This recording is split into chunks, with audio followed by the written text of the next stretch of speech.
हुकूमत हिंद की पाकिस्तान पर बड़ी कार्रवाई। गलत तशहीर पर हुकूमत की ये बड़ी कार्रवाई है जिसमें 35 यूट्यूब चैनल्स और 2 वेबसाइट पर पाबंदी लगा दी गई है।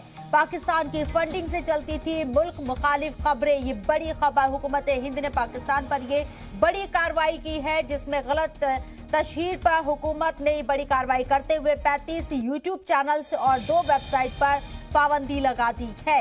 पाकिस्तान की फंडिंग से मुल्क मुखालिफ खबरें चलती थी और इसका इंकशाफ जब हुआ तो हुकूमत हिंद ने ये बड़ी कार्रवाई की है।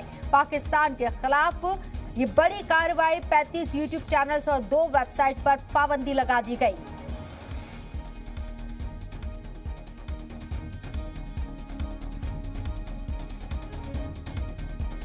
तो गलत तशहीर पर हुकूमत की बड़ी कार्रवाई सामने आई जिसमें 35 यूट्यूब चैनल्स और 2 वेबसाइट पर पाबंदी लगाई गई है। पाकिस्तान पर ये बड़ी कार्रवाई की है सरकार ने। पाकिस्तान की फंडिंग से यहां मुल्क मुखालिफ खबरें चलती थी जिसका इंकशाफ होने के बाद ये बड़ी कार्रवाई की गई।